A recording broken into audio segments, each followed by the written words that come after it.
Assalamu alaikum, everybody. In today's lesson, we're gonna do reading passage 2. So it's about the purpose of facial expression.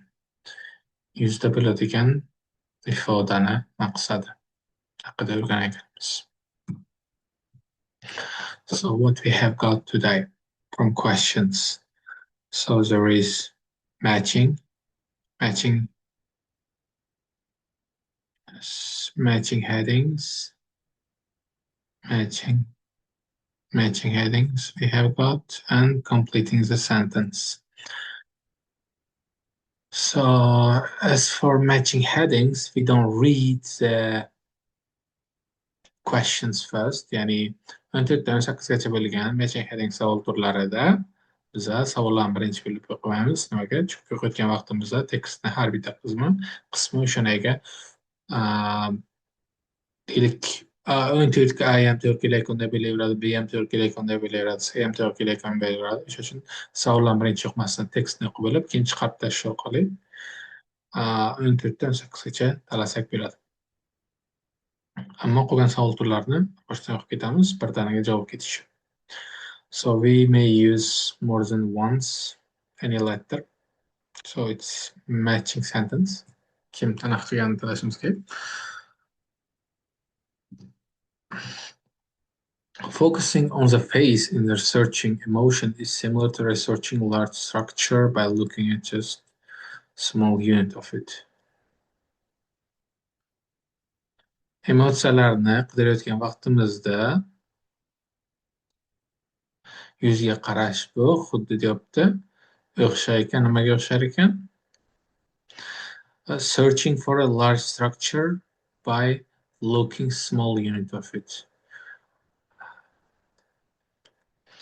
Biza ya'ni emotsiyani yuzga qarab emotsiyani qidirishimiz katta narsani o'qtirayotgan vaqtda large structure by looking just katta narsani kichkina narsasiga kichkina qismiga qarab qidirishga o'xshaydi o'qchi. Ya'ni, so let me translate in Uzbek correctly. Focusing on the face in researching emotion is similar to researching a large structure by looking at just one small unit of it. Ya'ni emotsiyani qidirayotgan vaqtimizda yuzga e'tibor qaratish bu xuddi qanaqadir katta narsani qidirayotgan vaqtimizda uni kichkina qismiga qarashga o'xshaydi. Facial expressions developed in order to encourage people to react in particular ways. Yuzdagi ifodalar shakllanadi odamlarni ma'lum o'zlarini qanday tutishlarini bildirish uchun.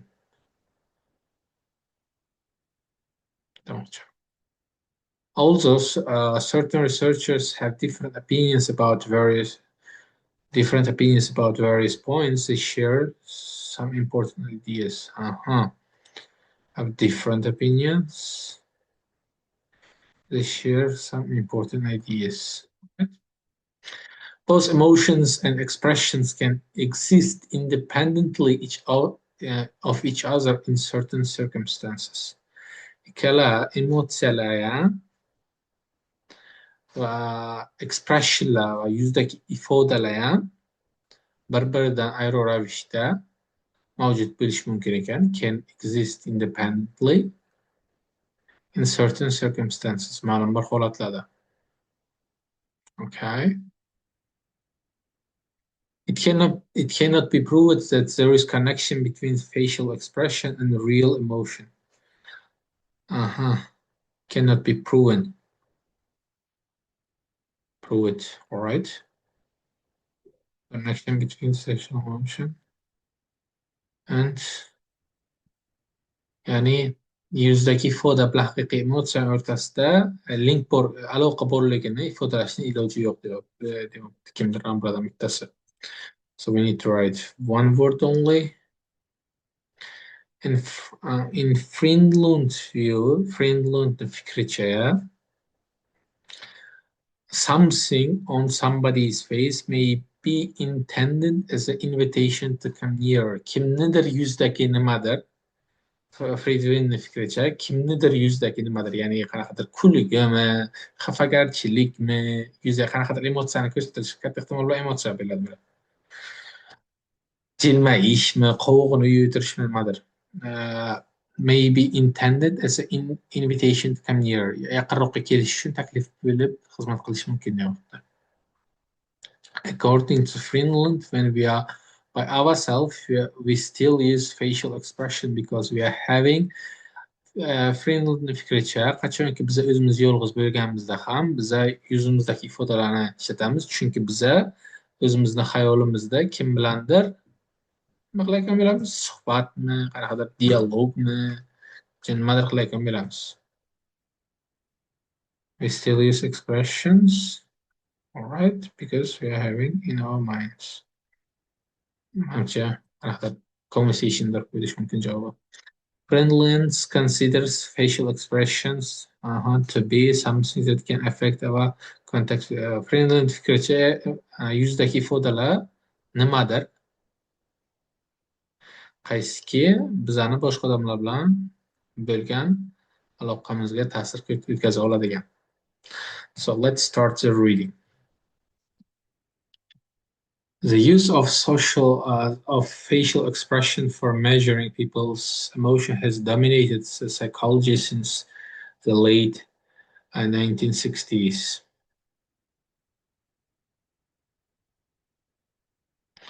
Aha.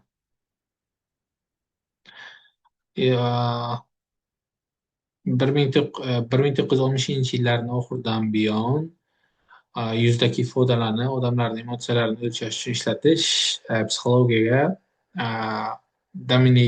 psixologiyani boshqarib keldi, psixologiyada katta mavzu bo'lib keldi demoqchi. This was when Paul Ekman, the University of California, pioneered the idea. Pioneered degan birinchi marta qo'l urdi. Pioneer degani bir sohada birinchi marta qo'l urgan odam. Qanaqadir yangilik kiritgan odam. By carefully measuring the facial expression, he could evaluate people's true emotions. O fikrni kiritdiki, odamlarni ehtiyotkorlik bilan yuzdagi ifodasini o'lchash orqali, kuzatish orqali u odamlarning haqiqiy emotsiyasini ko'rsatib olaman debdi. Ekman carried out experiment in which people were asked to label photos of basic facial expression. U eksperiment yazibdi, unda odatiy yuzdagi ifodalarni rasman ko'rsatib odamlardan shularni baholashni so'rabdi. Misol uchun bunga jilmayish, qoshini chimirish, frown or scroll, ya'ni tumshug'ini yeyish, jahl qilib with words, emotsiyani tasvirlaydigan so'zlar bilan mana shu yuzdagi expressionlarni nima ekanligini tasvirlab berishni so'rabdi. He found, for example, that smile represented by joy and scowl represent anger. U shuni topdiki, smile represented joy. The smile represented joy and scowl. Shuni topdiki, jilmayish anaqa xursandchilikni ko'rsatishni va anaqa ya'ni qovug'ini uyib o'tirish, qanaqadir qo'shin chimirib g'alati bo'lib o'tirish, qovug'ini uyib o'tirish bu jahl chiqishini ko'rsatishni topdi. In fact, since the 1980s, Ekman has dominated the field of emotion research with his theory that when emotion occurs, large number of electrical impulses occur. Okay, creating specific facial expression, other psychological changes such as increased disease, heart rate, heightened blood pressure. All right. 1970-yillardan beri deyapti. Uni Ekmanni emotsiya deylik, emotsiyalarni tadqiqot qilish sohasidagi teoriyasi dominate qilib kelyapti field deyapti. Qachonki emotsiya o'sha paydo bo'lsa, katta turdagi elektrik impulsi paydo bo'layotgan va bu bizning yuzimizda ma'lum bir ifodalarni yaratayotgan. Shunga va bizning tanamizda ma'lum bir fiziologik o'zgarishlarga olib kelayotgan. Bunga misol yurak urishini ortishi yoki kamayishi yoki tanamizdagi qon bosimini ortishi yoki kamayishi bo'lishi mumkin deb aytganlar. Xo'sh, bu haqda bizga hech qanaqa variantlarga yo'q. Shuning uchun keyingi passajga o'tamiz. Many took Ekman's word to imply that facial expressions precisely indicate people's feelings. However, the theory has been attacked by a number of psychologists, such as Alan Freeland of University of California, who claims that there is no one-to-one correspondence between facial expressions and emotions. Aha. Uh, Ko'plab odamlar Ekmanni ishini, ya'ni jiddiy qabul qilibdi, ya'ni yuzdagi ifodalar to'g'ridan-to'g'ri odamlarni o'sha his-tuyg'ularni ko'rsatadi degan gapni. Ammo bu fikr ko'plab psixologlar tomonidan ham anaqaga uchrabdi, o'sha hujum qilinibdi. Misol uchun deyapti, Alan Friedman Kaliforniya universitetidagi aytibdiki, emotsiyalar bilan yuzdagi ifodalar o'rtasida to'g'ridan-to'g'ri o'sha bog'liqlik bor ekanligini isbotlashning iloji yo'q debdi. Expression involved the set of certain behaviors in people. Ya'ni yuzdagi ifodalar odamlarga ya'ni o'zlarini qanday tutishlari kerak ekanligini bildiradi. Say, Friedland shunday deb aytibdi. So, smile may prompt people to approach, call, may warn them to stay away. A look of sadness may elicit words of sympathy and reassurance. U aytibdiki, misol uchun jilmayib turish odamlarga boshqa odamga sizga kelish mumkin ekanligini, sizga yaqinlashish mumkin ekanligini bildirsa deyapti. Deylik, qovog'ini uyib turish, qoshini chimirib turish, bu ularga sizdan uzoqda bo'lishlari kerak ekanligini yoki yuzingizda qanaqadir g'amminlik ifodasi bo'lsa agar, bu boshqa odamlar sizga o'sha qanaqadir simpatiya, ya'ni o'sha ko'ngilni ko'taradigan qanaqadir so'zlarni aytish kerak ekanliklarini bildiradi. In other words, in Friedland's view, facial expressions are inherently social.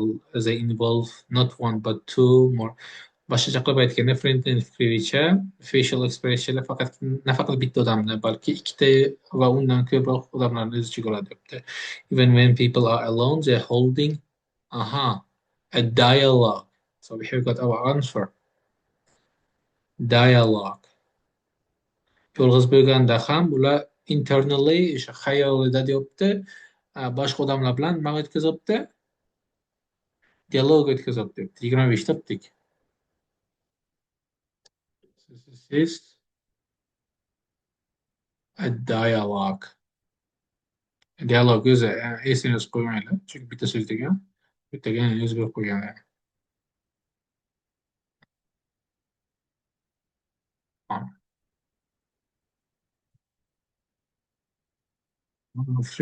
Friendly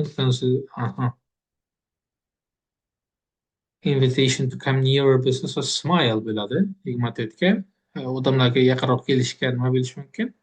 Invitation. So smile may prompt people to approach. Yaqinlashishga undashi mumkin debdi. So that's why the answer for 24 is, where is my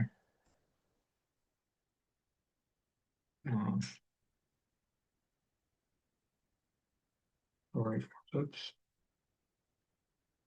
My mouse is not working properly.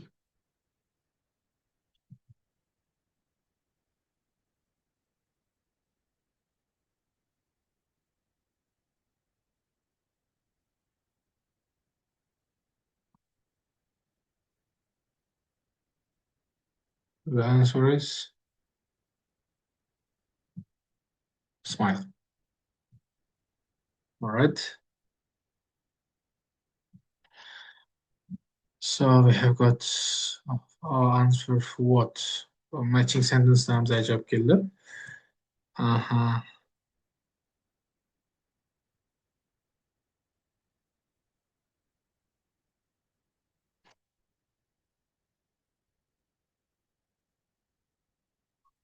Facial expressions developed in order to encourage other people to react in particular ways. So it should be B for 20.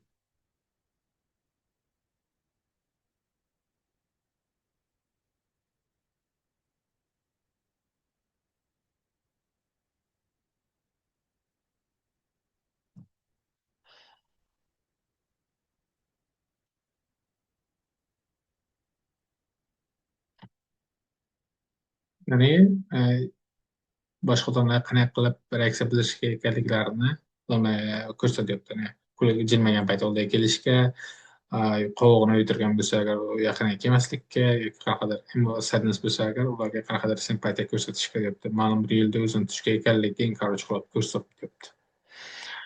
Alright. Zeus, Friedling thinks that facial expressions as tools for influencing social interactions. In an interview, he claims enable us predicting when certain feelings expressions will occur. Şu saplı Friedling thinks öyleydi ki, aha, expressions as tools for influencing social interactions in which he claims enables us predicting when certain facial expressions will occur. All right, so the answers for 26 is tools. And let me explain why.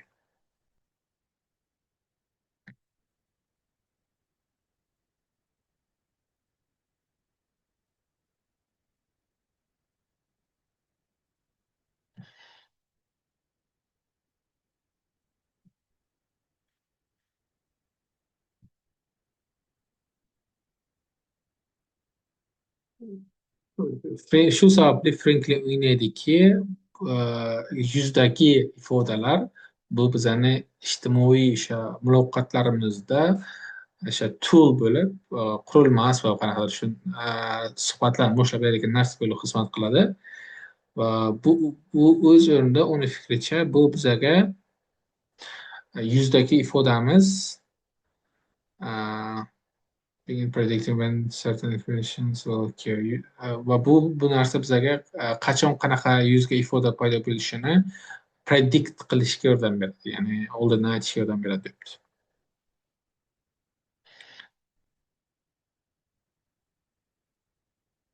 Ya'ni bu degani facial expressions bizani boshqa odamlar bilan qiladigan suhbatimizga, kontaktimizga ta'sir o'tkazishi mumkin.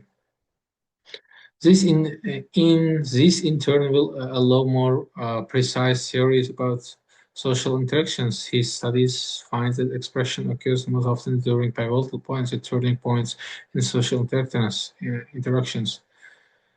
Va bu o'z navbatiga deyapti, ijtimoiy o'sha aloqalar haqida ko'plab aniq o'sha teoriyalarni yaratadi deyapti. Misol uchun, uni fikricha, uni tadqiqotlari shuni ko'rsatdiki, expressionlar ko'p holatlarga eng muhim holatlarda paydo bo'ladi, pivotal points degan. Turning points of in social interactions, ijtimoiy o'sha aloqalardagi turning pointlar, o'sha muhim nuqtalarda. During greetings, qanaqadir ko'rishuvlar davomida, social crisis, ya'ni ijtimoiy qanaqa ramajan bo'lib turgan vaqtga yoki va hokazo vaqtlarga. At these pivotal points, there is an approach, coolness, or more intimacy and facial expression, as well as gesture, open up possibilities of various social interactions. O'sha vaqtlarda yaqinlashish, kishni qilmaslik, intimacy, yuzdagi ifodalar, o'zini qo'llarini qaratib turishi, gesturelari va hokazo various social interactionlar bo'ladi deyapti o'sha vaqtda. Intilink ishlaydi bilar ekan. Also, much work on social emotions realize the link between facial expressions and emotions. Psychologists aims rules of University of British Columbia says there is very little evidence supporting such connection. Gerçi, all right, all right, all right.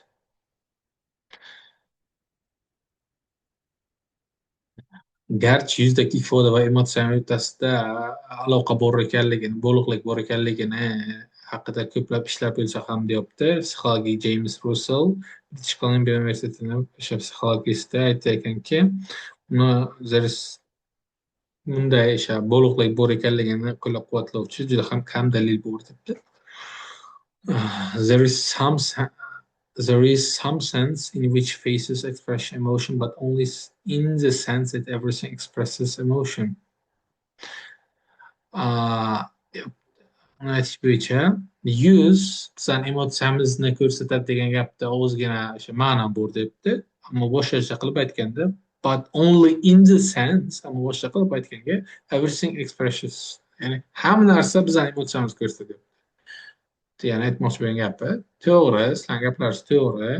Yuzdagi ifoda bizning emotsiyamizni ko'rsatadi, lekin hamma narsa bizning emotsiyamizni ko'rsatishi mumkin deyapti. Music does, musiqa bizning emotsiyamizni ko'rsatishi mumkin. Posture does, ya'ni o'zimizni qanday o'tirganimiz, qanaqa holatda o'tirganimiz bilan emotsiyamizni ko'rsatishi mumkin. Misol uchun, qo'limni qilib o'tirgan bo'lsa, hammadan xavf bo'lishi mumkin. Yoki bunday qilib o'ylab o'tirgan, boshimni qilib o'tirgan, qanaqa o'ylashda va hokazo emotsiyani ko'rsatib bo'lishi mumkin. Yani o'zimizni qanaqa holatda qo'yishimiz ham bizning emotsiyamizni ko'rsatishi mumkin. Words do, ya'ni so'zlarimiz debdi, tone of voice, ovozimizni toni, bizani o'zimiz qanday tutishimiz ham bizning emotsiyamizni ko'rsatishi mumkin degan. The real question is there is anything special about face. Haqiqiy savol shundaki deyapti. Yuzni borda muhim joyi bormi? Ya'ni and there we are really don't know much. Biz bu haqda ko'p narsani bilmaymiz. What is more likely, argues Russell, that facial expression can tell others about person overall mood, tone, context, rather than provide details of specific emotions. Aha. Yuzdagi ifoda bizga shuni aytadiki, yuzdagi ifoda bizga o'sha odamning umumiy o'sha moodi, kayfiyati va qanaqa kontekstda ekanligi haqida aytish mumkin. Ya'ni yuzdagi ifoda holat qanaqa ekanligi, kayfiyat qanaqa ekanligini aytish mumkin deyapti. Uni o'sha ichkarida qanaqa emotsiyani boshdan kechirayotganligini ko'rsatishdan ko'ra demoqchi. All right. James Russell. All right.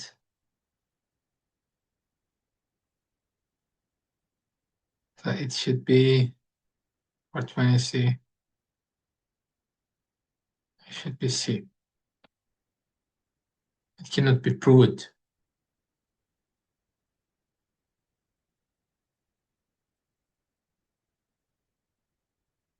No. Yes, others, including Ekman, argue that face can display information about emotion, but they admit that there is not reliable 100% of time. Boshqalar Ekmanga o'xshaydiganlar, odam ya'ni yuzdagi yuz odamlar emotsiyasini ko'rsata oladi, ammo ular har doim 100% ishonsa bo'ladigan deb bunga ishonib bo'lmaydi deb aytibdi. And those who only examine faces when trying to study emotion will jump to false conclusion. Va o'sha emotsiyalarni o'rganayotgan vaqtda faqatgina yuzni o'rganadiganlar noto'g'ri xulosa qilishadi deb aytdi. Ammo Ekmanga ko'ra, according to Ekman, to say as friendly, ya'ni Ekmanga ko'ra friendlydan xuddi shunaqa o'sha friendly va Ekmanni o'sha aytishiga ko'ra there is a connection at all between facial expression and emotion is simply wrong. Aha. Ya'ni yuzdagi ifoda va emotsiyalar o'rtasida connection bor degan narsa, umuman har doim aloqa bor degan narsa u xato debdi. There is link between facial expressions and emotion. Emotsiyalar bilan yuzdagi ifoda o'rtasida link bor, bog'liqlik bor, lekin aloqa yo'q. Agrees development psychologist Linda Karmas of DePaul University, but it's not one to one kind of relationship as many once thought. Ammo bu to'g'ridan to'g'ri bo'ladigan aloqa emas. Ya'ni yuzdagi ifoda bilan emotsiya o'rtasiga qanaqadir aloqa bor, lekin bu sizlar o'ylaydigan aloqa emas debdi. To'g'ridan to'g'ri emas. O'sha deylik nuqtadan B nuqtaga borgan to'g'ri aloqa emas, xatar aloqa. She believes there are many situations where emotions is expressed yet no basic facial expressions display. U o'shana ekanki, bizda ko'p holatlar bo'lar ekan. Biz qanaqadir emotsiyalarni his qilamiz, lekin yuzimizda hech qanaqa ifoda bo'lmaydi. And there are times when facial expressions appears with no corresponding emotions. U o'shana ekanki, biza ba'zida qanaqadir facial expression yuzimizga ifodani ko'rsatamiz, lekin biz hech narsani his qilmaymiz. So it means for 22 it is E. Ma'lum bir holatlarda, like both emotions and expressions can exist independently va bir-biridan alohida ravishda yuzdagi ifodalar, emotsiyalar ham mavjud bo'lishi mumkin.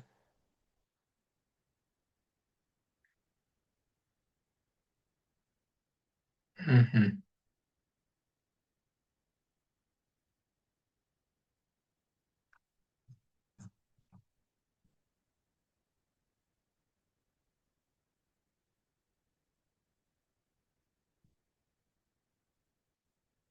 So it is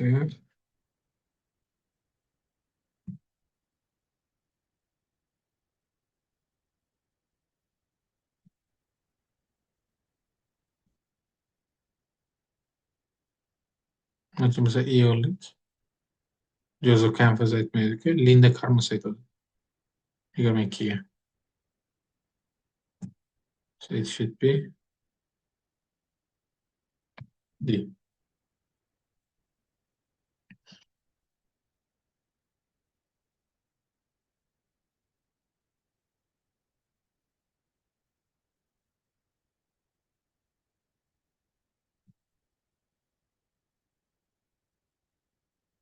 All right.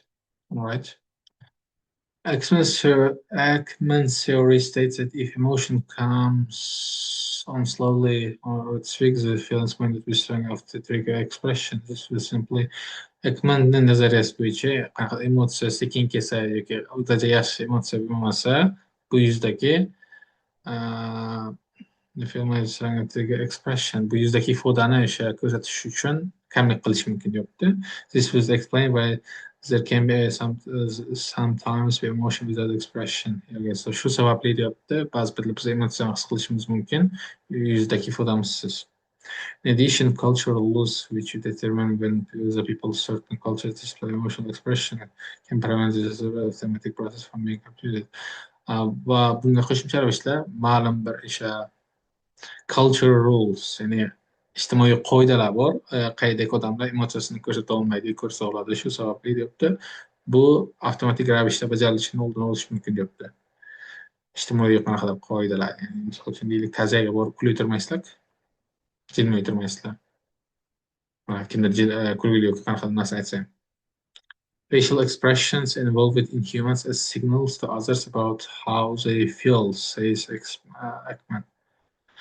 At times, though, it may be uncomfortable or inconvenient for us to let others for our emotion, but in the long run, over the course of evolution, it was very useful to us as signals and look in someone's way point what they are preparing to behave in angry.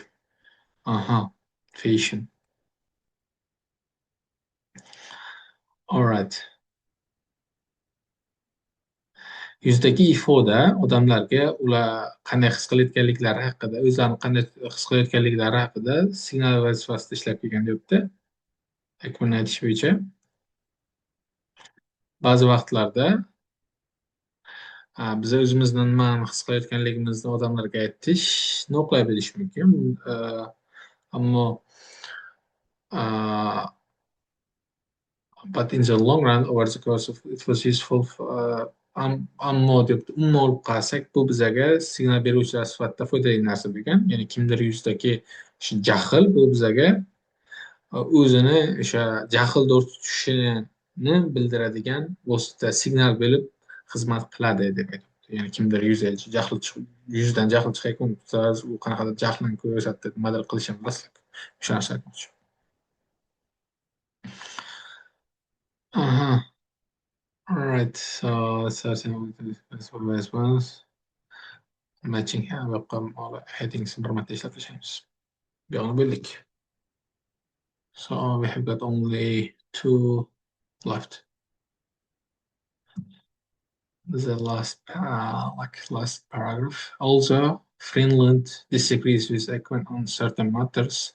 The two basically share the opinions that facial expression indicate people's action, future action. Gerçi deyapti, Finland Ekman bilan ma'lum bir o'sha matterlar, ma'lum bir masalalarga o'sha bir-biriga qo'shilmasada deyapti. To basically shares opinions that facial expression indicate people's future action. Ya'ni ikkalasi ham yuzdagi ifodalar odamlarning kelasi ishlarini ko'rsatadigan fikrga qo'shiladi. Garchi, ya'ni certain researchers, ya'ni kimlar Friedland bilan Ekman ba'zi bir various pointlarga ma'lum bir o'sha narsalarga har xil fikrga ega bo'lsa ham deyapti mana.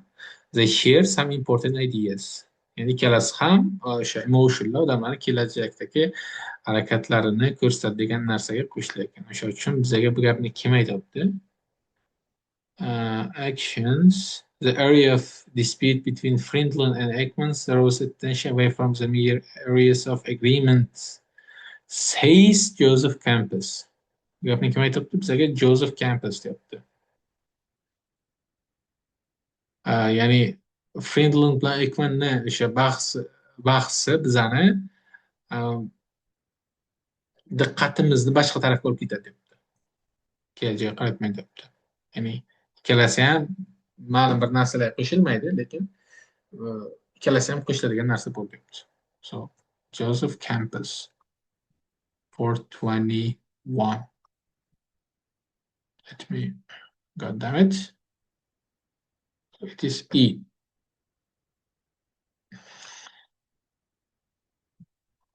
Indeed, he says there is profound agreement that the face, along with the voice, body posture, and the hand gesture, forecast to outside observers what people do next.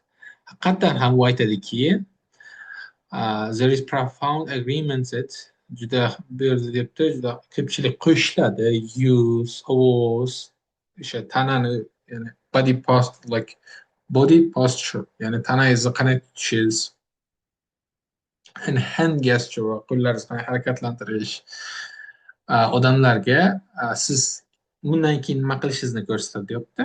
He goes on says face is component of emotion. Ya'ni yuz bu emotsiyani bir qismi. But to make it center of the study of human expressing emotion is like saying only thing you need to study is a car is transmitter. Ya'ni san insonni o'sha emotsiyasini qanday qilib emotsiyani boshdan kechirishini o'rganish uchun san faqatgina yuzga e'tiboringni qaratishing kerak deb aytish mashinani o'rganish uchun faqatgina transmitter kerak degan gapni aytishga o'xshaydi deyapti. Ya'ni mashina qanday katta narsa, o'shanday katta narsani o'rganishga bitta transmitter yetadimi? Yo'q, yetmaydi. Va inson emotsiyasini ham o'rganish uchun faqatgina san yuzga qarashing deyapti. Bu yetmaydi demoqchi. Ya'ni bu degani bizga nima aytib keladi? Not the transmitter is unimportant, but it's only part. It's not the only, but it is only part of entire system. Bu degani transmission muhim emas degani emas, but it is only part of entire system. Ammo bu deyapti, bu sistemani bittagina qismigina xolos. Ya'ni xuddi inson emotsiyasiga o'xshagan yuzdagi ifoda ham uni his qiladigan emotsiyasini. So that's why for 19 we are going to take who? Joseph Campus. We are going to take E. Now we can. Did you guys understand why I have got 19? I guess you do. If you don't, let me know in the comments. Let me start answering the questions from 14 to 18. The recognition that facial recognition that facial expressions do not always provide to guide the feelings. Har doim ham yuzdagi ekspressiyonlar bizga nimani his qilayotganligimizni ko'rsatavermaydi degan gapni bizga qayerda aytgan edi?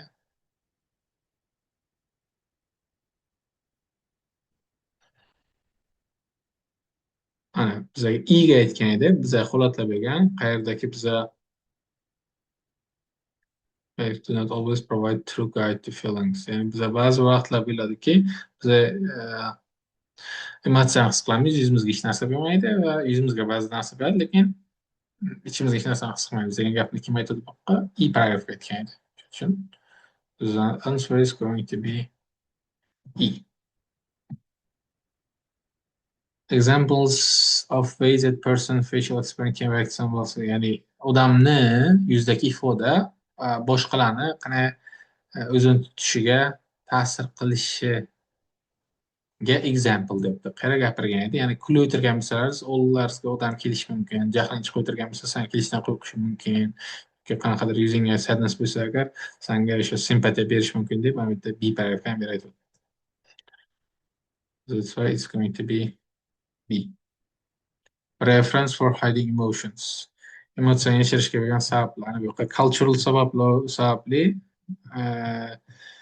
biza emotsiyalarimizni yashirishimiz mumkin deb F ga aytadi. Cultural rules which determine when whether people certain rules display emotion or expression can prevent otherwise authentic process from being completed deb aytgan beri. F ga. So this is going to be F. Example of times when facial expression I use it frequently. And we use facial expression in the body. Examples of changes inside the body. Emotsiya his qilingan vaqtda odam tanasiga o'zgarish beladigan vaqtlarga example beryapti. Bu yoqqa Ega aytadi. Ma'lum bir expressionlar, ya'ni qon bosimini darajasi ko'tariladi, yurak urishi yoki anaqa bo'lishi kamayadi deb paragraf aytadi. Yurak urishi oshadi yoki kamayadi deb. Ya'ni tana ichiga o'zgarish bo'ladi. A. So we have got what 17 examples ya'ni misol qaysiki yuzdagi ifoda ko'p ishlatiladigan vaqtlarga qachon aytadi? During meetinglar deyapti. Pivotal pointlarga biz ko'p expressionlar ishlatamiz. His studies finds that expressions occurs most often during pivotal points, during points like social interact, like greeting, like a social crisis, like va hokazolarga deb ham qisiga aytadi. Qachon eng ko'p ishlatilishi?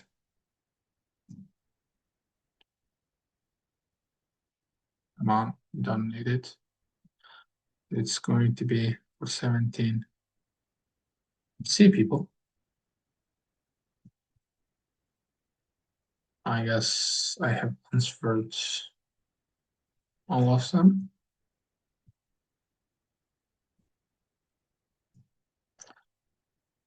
If you have any questions further,